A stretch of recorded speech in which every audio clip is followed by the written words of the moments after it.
Muito boa noite, é com muita alegria que eu estou aqui mais uma vez, nessa noite tão especial, para falar sobre assuntos de alta relevância com profissionais que são expert e referência em suas áreas de atuação em todo o nosso estado do Mato Grosso. Hoje eu tenho o privilégio em receber aqui ela que já faz parte do nosso time de informadores, doutora Manuela Bueno, ela que é neuropsicóloga, sócio proprietária de uma clínica referenciada aqui no estado, a clínica Inser em Nova Mutum, e vai falar um pouco hoje sobre a alta do autismo, né? Por que que tem crescido tanto os noticiários, as informações acerca do autismo, como o número também de crianças autistas. Doutora Manuela, muito bem-vinda, é um privilégio recebê-la aqui. Obrigada pelo convite mais uma vez. O privilégio é todo meu de estar aqui de novo, podendo agregar conhecimento e contribuir mais um pouquinho. Perfeito. Doutora, o número de diagnósticos de autismo aumentou nos últimos anos, né, Sim. drasticamente. Mas será que nós estamos diante de uma epidemia ou de uma nova forma de enxergar o espectro? Hoje vamos conversar um pouquinho sobre o que que tem feito o autismo estar tão em pauta na mídia, nas clínicas, nas próprias escolas e nas redes sociais, né? O que que você, diante do seu conhecimento, identifica acerca desse aumento, no autismo, do Uhum. autismo, né?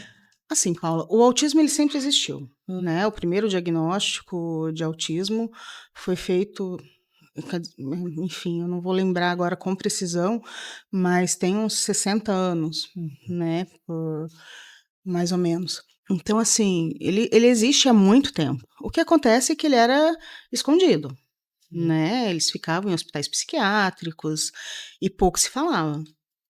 Então era totalmente escondido mesmo e eram tratados como perigosos, dementes, ficavam amarrados com camisa de força, era uma coisa, né, brutal, assim, Uhum. e pouco se estudava. O que acontece é que agora a gente tem muita informação, né, as pessoas não querem mais ficar com isso guardado. Uhum. Né, tem autistas falando, dando voz para isso. E a gente tem visto sim um número crescente de diagnósticos. Você acha que aumentou o acesso ao diagnóstico? Eu acho que aumentou o acesso ao diagnóstico. Porque, por exemplo, aqui no Brasil, né, os pediatras do serviço público, eles têm que aplicar o MChat, que Uhum. é um questionário de rastreio. Uhum. Então, isso já faz com que ali naquele processo de acompanhamento de desenvolvimento do bebê, você já identifique Sim. muito cedo. Uhum. Então, isso faz com que o diagnóstico apareça antes, né? Mas existem outros fatores também, né? As escolas têm mais informação, então elas identificam já na pré-escola e encaminham. A maternidade, paternidade tardia, as pessoas estão tendo filhos mais tarde. Alguns usos de medicamentos, Uhum. né, medicamento para epilepsia, por exemplo, que as pessoas usam, né, alguns antidepressivos podem, causar. Então, assim, alguns fatores externos também Que estão afetando. estão afetando. Perfeito. Você acha também que isso se deve à capacitação dos próprios profissionais que estão mais aptos, né, a trazer diagnósticos mais precisos, eh, e também casos que antes passavam despercebidos e que hoje não passam mais? Hoje Sim, há um critério maior nesse sim, diagnóstico? sim. O que acontece é bem isso, a gente tem uma gama, Uhum. né, de informação muito maior. Antes, a gente via o diagnóstico acontecer com autistas mais severos, Uhum. né, autista severo, autista profundo, então era mais comum. Autista leve, nível 1 de suporte, síndrome de Asperger, né, esses não aconteciam. Diagnóstico em menina, porque menina mascara muito, Sim. era raríssimo acontecer. Então hoje já tem estudos, por exemplo, do autismo em menina, que Uhum. antes não, a gente não encontrava bem pouco. Então as meninas eram passadas assim, né, ninguém via essas meninas. Uhum. Tanto é que autismo é azul por quê? Uhum. Porque o diagnóstico era praticamente Masculino. exclusivamente masculino, apesar de não Olha ser. só, não sabia dessa informação. Apesar de não ser, era tido como um transtorno quase que exclusivamente masculino. Isso até pouquíssimo tempo, né? Hoje não é mais. Então, isso tudo tem feito esse número aumentar, né? Ampliação da definição do espectro, doutor. O que vem de ser, de fato, o espectro autismo? De novo, pode ir, Pedrinho? Pode. Ampliação da definição do espectro. O que é hoje, doutor, o espectro autista? E qual que é a diferença entre autismo leve, moderado e severo? Espectro é por ser amplo, né? Um espectro mesmo. Sim. Uma coisa que não tem início e não tem fim. Então, por isso que a gente fala transtorno do espectro autista. Porque não tem início e não tem fim. Você nunca vai encontrar um autista igual ao outro. Jamais. Né? Cada um tem sua particularidade. Cada um tem sua particularidade. Existem critérios para a gente fazer o diagnóstico. Mas nem todo autista é igual. Então, um mito. Que os autistas são iguais? Sim, totalmente. Ah, autista não olha no olho. Alguns olham. Não são todos que não olham. Ah, autista não gosta de contato físico. Não são todos. Alguns gostam. Então, assim, nunca vai ter um igual ao outro. Não dá para generalizar, né? Não dá para generalizar. Por isso é espectro. Entende? Quanto a leve, moderado e severo. Hoje a gente usa nível de suporte 1, 2 e 3. E mesmo assim, de um para o outro, é muito tênue essa mudança. Então, às vezes, você está ali nível 1, ou leve, mas muito perto do moderado, nível 2. Às vezes é nível 2 também, moderado, mas está mais perto do 3. Você entende? Entendo. E é 2. Ambos são 2. O que está mais perto do leve e o que está mais perto do severo. Ah, mas o filho da fulana é nível 2, mas ele fala. O meu é nível 2 e não fala. Acontece. Então, existe essa diferença. O nível 3 é o mais severo. São aqueles casos mais complexos, mais difíceis. Em geral, tem deficiência intelectual associada, uma deficiência intelectual mais moderada, grave, né? São aqueles que são bem dependentes e vão ser provavelmente dependentes a vida toda, vão precisar de suporte. Eles vão conseguir, sim, né? Uma higiene, comer sozinho, às vezes alguma atividade supervisionada, né, de trabalho simples, bem simples, supervisionada, mas é o tipo de autista que não vai constituir família, não vai, é aquelas pessoas que precisam de supervisão o tempo todo. Esse é o nível 3 severo. O nível 2, eles precisam de suporte também, mas esse já consegue fazer alguma coisa mais independente. O nível de suporte é menor. Então, um nível 2 de suporte, dependendo se está mais perto do 1, mais perto do 3, também vai variar. Sim. Né? É um autista que talvez venha, né, a se formar, ter uma graduação, né, talvez constituir família, porque é difícil o relacionamento, mas é bem talvez. Né? Talvez consiga uma carteira de motorista, talvez. Então, tudo depende da funcionalidade. E o nível 1 já é aquele que, provável, que, né, tem um bom trabalho, né, que tenha uma família, que consiga uma vida mais funcional. Até porque o nível 1 hoje, o Asperger está ali, o autismo de alto funcionamento, está tudo ali no nível 1, né? Juntou tudo.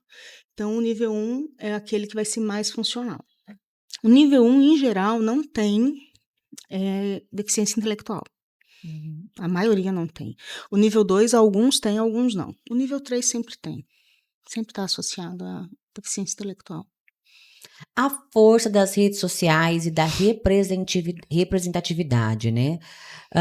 Como que a exposição, doutora, nas redes sociais tem ajudado a desmistificar o autismo, né? Há também algum ponto de atenção maior nesse movimento que nós estamos tendo aí nos últimos tempos? Assim, a gente ganhou muito espaço, Muito. tem muita gente falando sobre, tem muita gente falando muita coisa errada, né? Tem muita desinformação. Nossa, é assustador. Tem gente que não tem experiência nenhuma e tá ali falando.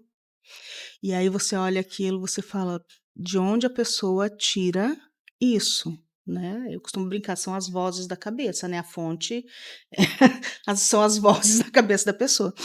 E aquilo se propaga de um jeito que é assustador. Sim. Então, assim, a gente tem que filtrar muito, mas muito. Tem gigantes, né, da neurologia, da psiquiatria falando.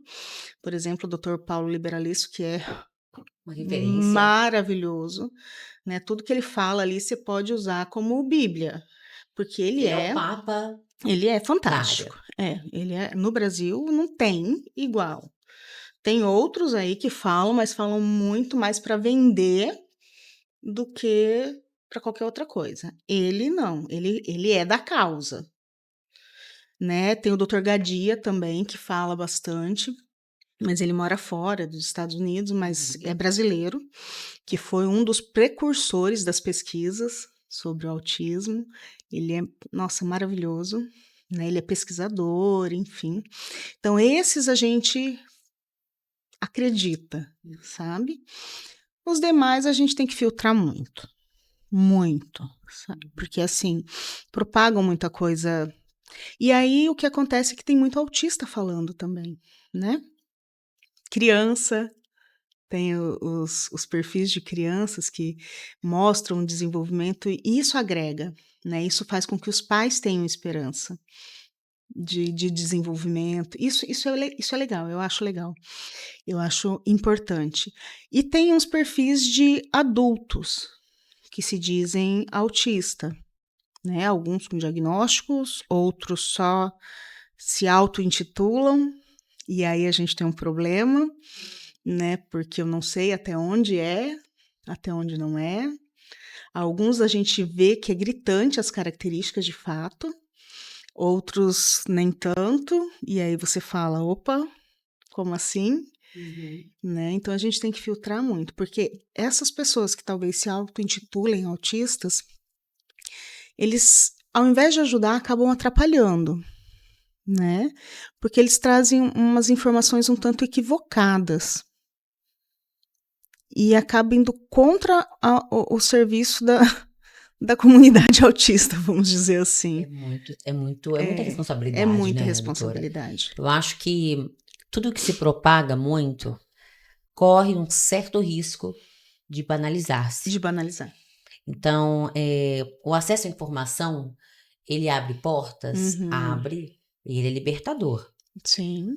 Mas nós devemos tomar cuidados, vigiar os nossos ouvidos acerca do que, de fato, a gente escuta, a gente acompanha, a gente vê, pesquisar sobre esses profissionais a fundo, para saber de fato o que eles entregam, a carreira, a experiência, há quanto tempo eles estão no mercado, porque um critério hoje para que você se torne uma referência, alguém apto a falar com propriedade sobre o assunto, é a bagagem. Sim. E a gente vive um momento em que muitas pessoas que passaram a entender e a dominar o jogo da comunicação que estão usando isso para se posicionar, impactar, porque fala muito bem, e seduzir as pessoas pelos ouvidos.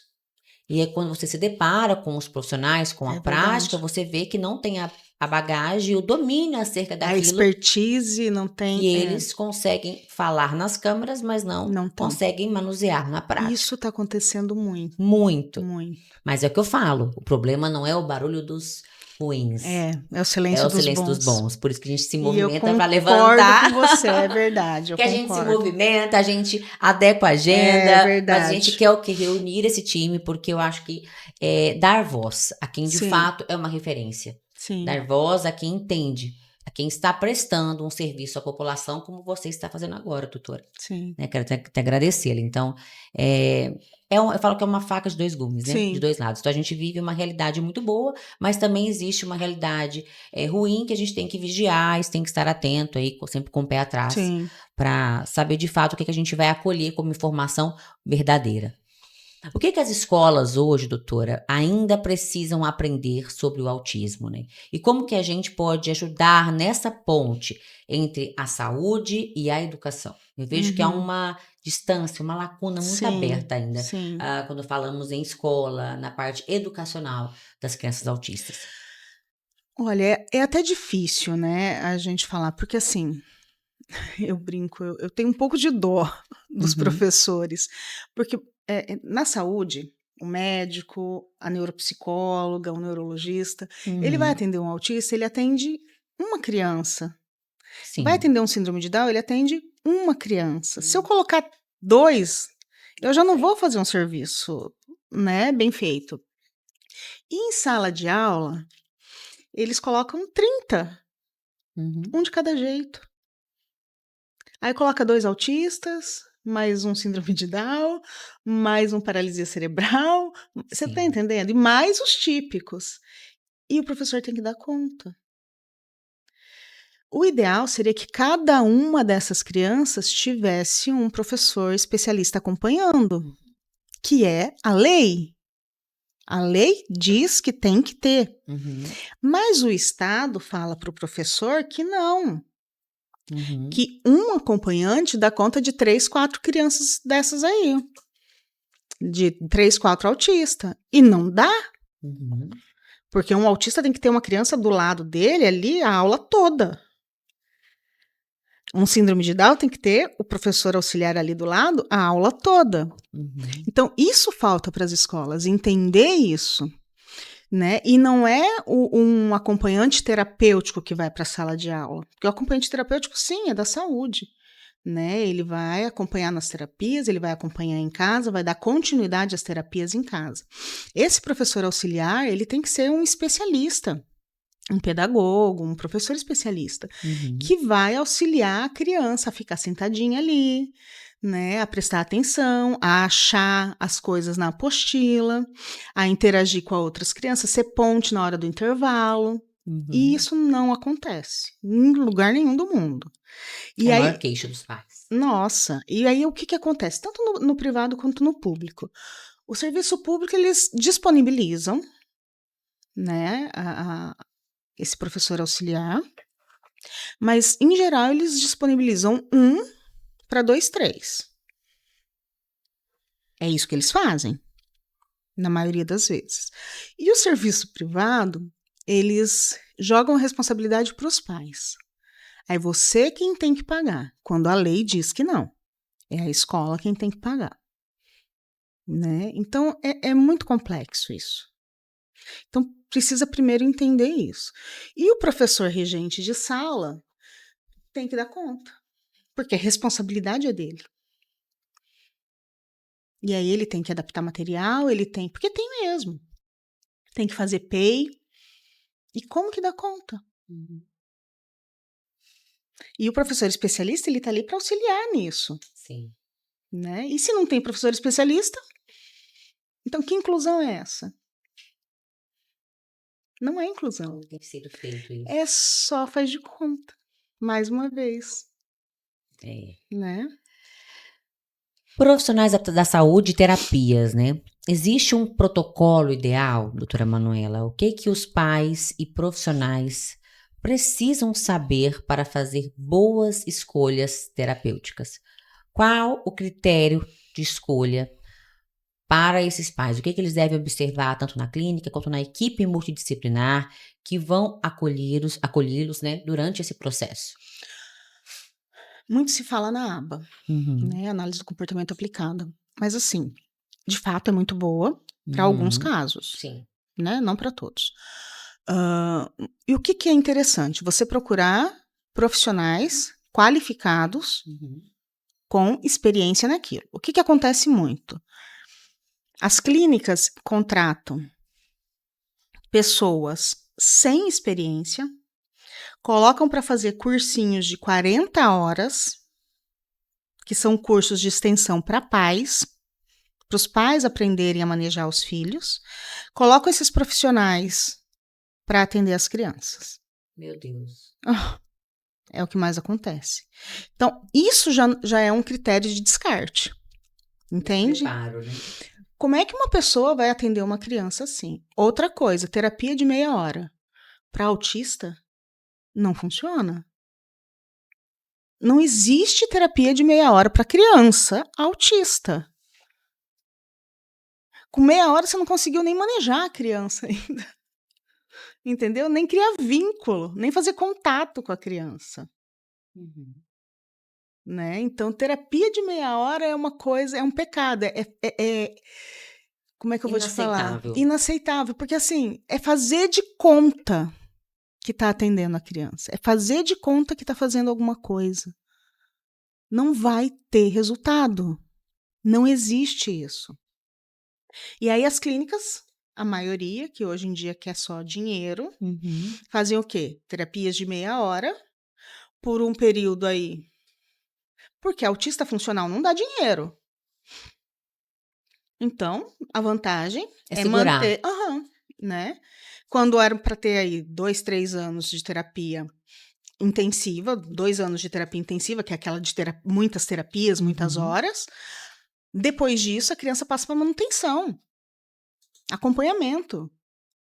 Entendeu? Se com 2 anos de terapia ela não evoluiu, ela não teve alta para acompanhamento, opa! O que está sendo feito com essa criança? É algo errado. Muito. Sinto cheiros de incompetência no ar. Porque, assim, não existe fazer terapia intensiva e não ter evolução. A criança vai para a terapia todos os dias. Fica 4 horas na clínica. E não tem alta? Como? Entende? E é o que está acontecendo. Então, se o pai percebe isso, muda de clínica. Não vai arrumar confusão, não vai fazer barraco. Muda, né? Muda de clínica. A dica para vocês aí.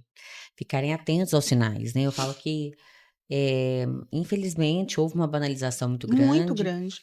Mas a gente está aqui para poder trazer aí, alertar vocês também acerca da escolha Sim. da equipe multidisciplinar que vai estar acompanhando essa família por um longo período. Um longo É período. muito tempo, né, doutora? Sim, porque depois que tem essa parte da terapia intensiva que a gente fala, né, que são um número de horas grande, a criança vai ficar em acompanhamento. Pode ser que ali na frente surja uma demanda que ela precise de novo de um número maior de terapias, né? Sim. Porque as demandas mudam. A demanda muda. Uma criança que é nível 2, nível 1, né, na infância, ela pode vir a ser nível 2 na adolescência. Não porque houve piora, mas porque a demanda mudou. Né? As demandas sociais mudam, a questão da sexualidade. Então, muda a demanda. E aí a gente precisa aumentar o suporte dessa criança, aumentar as terapias, mudar os programas terapêuticos, entendeu? Então, ela vai precisar de acompanhamento por um longo período. Legislação, direitos e políticas públicas. Vamos falar agora sobre a Lei Berenice Piana, carteira do autista, Sim. direito ao acompanhante terapêutico na escola e planos de saúde versus SUS, né? Quais são os principais direitos das famílias e onde elas devem buscar apoio, doutora, quando eles não são respeitados? A maioria deles não são respeitados, infelizmente. Nosso país é difícil algo ser respeitado. Exatamente. Aí é só na defensoria. A gente ri pra não chorar, né? É só recorrendo ao Ministério Público. Né? A gente só consegue, de fato, acompanhante na escola, Ministério Público. Né? Enfim, a maioria. A carteira do autista, né? Você consegue já nos programas do governo, site, essas coisas a gente já consegue, já tem. CRAS, serviço público, a carteira do autista a gente já consegue. Hoje a gente já consegue, já tem, né? O autista ele é prioridade, ele não é mais preferência, né? Preferencial, então filas, estacionamento é prioritário. Isso mudou há pouquíssimo tempo. Então, até então era preferencial e hoje já é prioritário o atendimento. Então, isso a gente tem que, às vezes, brigar um pouco, porque também não é respeitado. Uhum. Apesar de ter as plaquinhas, a maioria não respeita ainda. Né? E aí a gente vai nos lugares, as pessoas falam, eu não posso fazer nada. Né? Aquela coisa de passar o... E sim, eles têm direito ao acompanhante na escola, como eu estava dizendo. É um por criança, não é um para 2, 3, 4 crianças. Um para um. É um para um. Perfeito. É isso aí. Doutora, nós vamos para um rápido bloco comercial e já voltamos, tá? Fiquem ligados aí. Na Vitaforma, nosso propósito vai além da suplementação. Acreditamos que investir em saúde é construir um futuro de qualidade, energia e vitalidade. Com nossa linha de suplementos de alta qualidade, como a creatina, a VitaCarb, Vital Q12, a melatonina, o ômega 3 e a creatina em goma, oferecemos soluções práticas e eficazes para quem busca viver mais e melhor. Escolher Vitaforma é priorizar sua saúde e a sua longevidade. Somos mais que uma marca de suplementos. Somos um parceiro na sua jornada de bem-estar e evolução. Vive intensamente. Invista em você.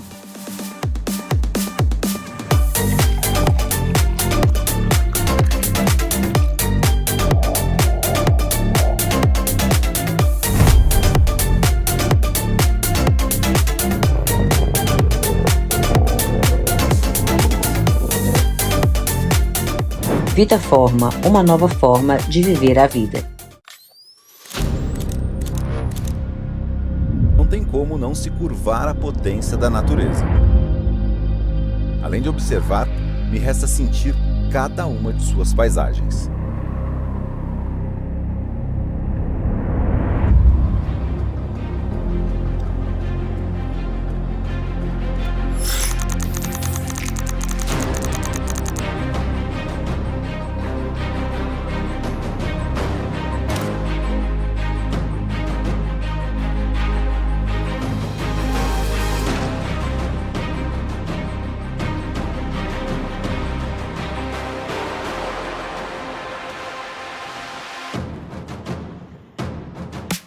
Não é só bonito, é muito forte. É como dirigir o Haval H6 GT sentindo toda a potência dos 393 cavalos, combinado com os 2 motores elétricos e um motor a combustão. É poder desbravar esse cerrado com uma energia limpa.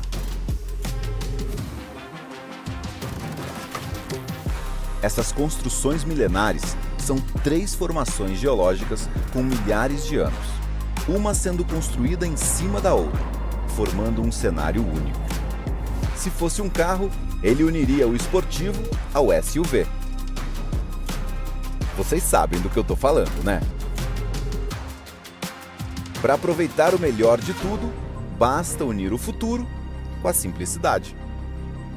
Não tem como sair indiferente de um lugar como esse. Estar aqui é ganhar força para seguir adiante. Diferente. E com certeza, totalmente renovado. O único lugar que não dá para desacelerar é dentro do Haval H6 GT.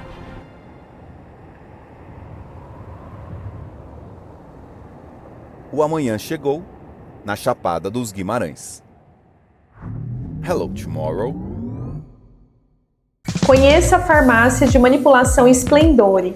Oferecemos um ambiente aconchegante, um laboratório completo para manipular as suas fórmulas e uma linha própria e exclusiva da La Splendore, com produtos de skincare e suplementação. Na Splendore, você pode também agendar uma consulta farmacêutica para obter orientações personalizadas. Visite nossas unidades em Rondonópolis e Primavera do Leste. Splendore Farmácias de Manipulação. Há 11 anos, suplementando saúde. Voltamos. Você que está conosco desde o início, aconselho a ficar ligadinho até o final desse conteúdo, porque está muito especial. E você que está chegando por aqui agora, eu aconselho também a voltar esse conteúdo para o início, porque informação com muita precisão e qualidade hoje, com uma convidada de Nova Mutum, ela que é sócio proprietária de uma das clínicas referenciadas no estado de Mato Grosso, a clínica INSER, que faz acompanhamento para crianças autistas. Doutora Manuela, o autismo no adulto e na vida real. Temos muito falado da infância, né? Mas os autistas vão se tornar adultos. Sim, Como está o suporte para esses adultos hoje? é delicado, né? Eu costumo falar que nasceu autista, vai morrer autista, vai ser um adolescente autista, um adulto Sim. autista, um idoso autista. Então, se a gente não investe na infância, lá na frente a gente vai ter um, um custo elevado, Uhum. né? Hoje em dia, ah, com essa conscientização, igual a gente estava falando, as coisas estão mudando um pouco. Então, sim, nós temos empresas que já buscam profissionais estão dentro do transtorno. Uhum. Por quê? São pessoas que têm um hiperfoco Sim. e que produzem muito. Uhum. Então, eles buscam sim isso. Mas não é todo mundo que aceita, né? Empresas menores, isso são as multinacionais, que daí também disponibilizam serviço home office, enfim. Empresas menores, em geral, ainda não aceitam, Uhum. né? A tendência é Então, não a aceitar. inserção no mercado de trabalho ainda é bem difícil. Ainda é difícil. Em cidade pequena, por exemplo, é muito complexo, Uhum. né? Eles não aceitam ainda. A não ser que seja para aquelas vagas PCD mesmo ali, só para preencher critério, né? Uhum. Aí sim, mas não sabe aproveitar o potencial dessas pessoas, né? Perfeito, doutora. Eu falo assim, a gente tem tanto acesso à informação, tanta coisa disponibilizada hoje para as famílias, né? Atípicas, mas tem tanta coisa para se discutir, Muito. para que haja uma melhoria na abordagem, no acolhimento dessas famílias, Sim. na aquisição de direitos, né? Então, Uhum. eu acho que muito avançamos com acesso à Muito. informação, mas muito se tem a avançar ainda, né? Principalmente quando a gente aborda algumas coisas importantes, alguns pontos importantes, como nós abordamos aqui hoje, a gente observa ainda uma deficiência muito grande no sistema. Sim. E o que que você acha que nós devemos assim direcionar ou responsabilizar essa deficiência tão grande no sistema? Deficiência no sistema. Você acha que principalmente a parte governamental, a falta de incentivo, de capacitação desses profissionais?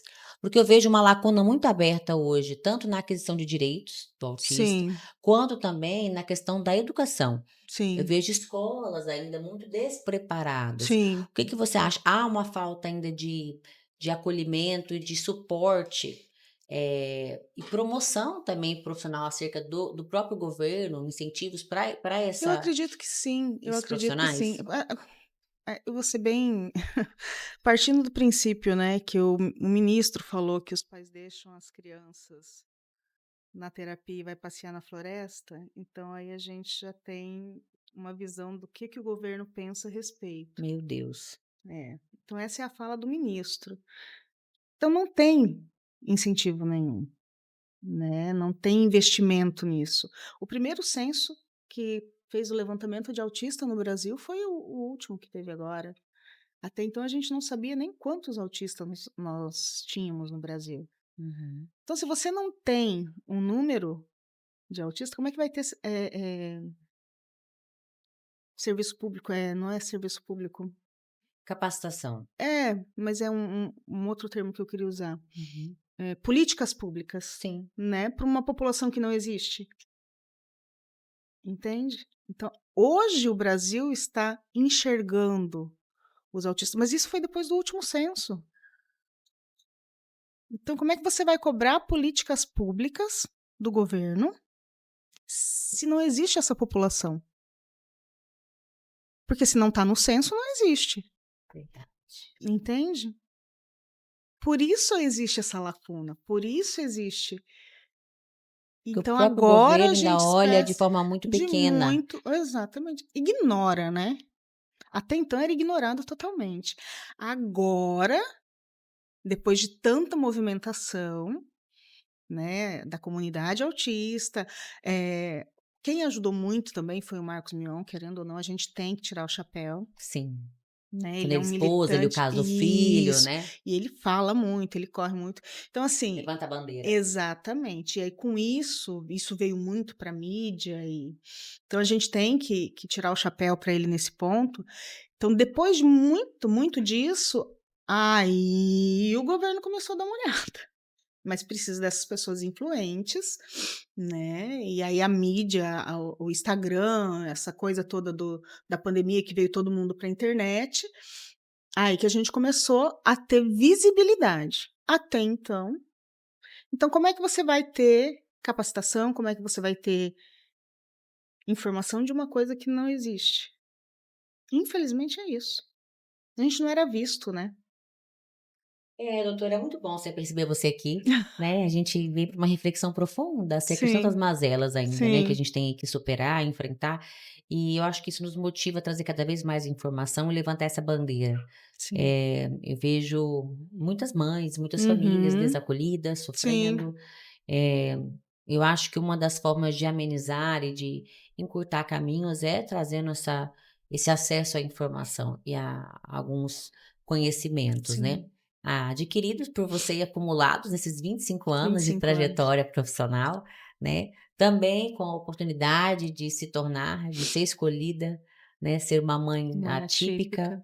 Então, acho que você tem, graças a Deus, muita expertise para estar aqui e trazer essa informação com muita responsabilidade e respeito acima de tudo. Doutora, se você fosse hoje deixar algumas indicações de livros, de perfis de conteúdos para quem está nos acompanhando, que são de sua confiança, para que as mamães, os papais que nos acompanham nessa noite possam aí ter Uhum, acesso e se atualizar, né, se aprofundar mais acerca do autismo, né, de forma precisa e responsável. uhum. Quais seriam as indicações que você deixaria nessa noite Perfis para as que eu mamães? gosto, do Paulo Liberalesso, é o primeiro. Eu gosto da Maíra Gaiato também, eu acho que ela tem uma forma de falar muito simples, Uhum, de bom acesso. uhum, Academia do Autismo, sim. que também traz bastante informação de forma bastante acessível. Eu acho que esses são os perfis que eu gosto. Livros, O Reizinho da Casa, né, que é legal. Tem o meu capítulo, né, o Autismo, uma jornada de conscientização, que eu tenho um capítulo escrito, que foi lançado e a gente já é best-seller, olha que Olha legal. que chique! Aham, já somos best-seller. Ele também tá bem legal, porque é um livro feito para família, né, não é um livro técnico. E, enfim, tem o da Temple Grandini, ela é autista, Uhum. né, precursora aí de vários. E tem tantos outros, eu não vou lembrar agora. Mas é bom, já ficou É, registrado aí as dicas para que mas tem vocês tenham muito, tem aí muito. acesso a essas informações precisas, de qualidade, de alguém que é expert também, é mamãe, vai atrás de informação aí que possa agregar na sua jornada profissional e na sua lida também diária Sim. como mãe atípica. Uhum, Doutora, para quem queira acompanhar você também, que é um perfil de uhum. referência para nós, Sim, qual que é o perfil da clínica e o seu, é. pessoal? O da clínica é @inser e o meu é @Manuela Bueno, neuropsicóloga, neuropsi. Perfeito. Vocês que nos acompanharam aqui, eu falo sempre que a informação, ela só começa aqui, ela continua através de você, que pode nos ajudar nessa empreitada, de viralização, né, de trazer conteúdos de alta relevância, com responsabilidade, com profissionais que, de fato, entendem das suas áreas de atuação, tá? Compartilhe, replique esse conteúdo. Se você não é inscrito nesse canal ainda, se inscreva. Se você não acionou ainda o sinal de notificação para ficar por dentro, em primeira mão dos conteúdos que são anexados aqui, acione também. Eu espero vocês amanhã, nesse mesmo horário, com mais um Dr. Cast. Até lá!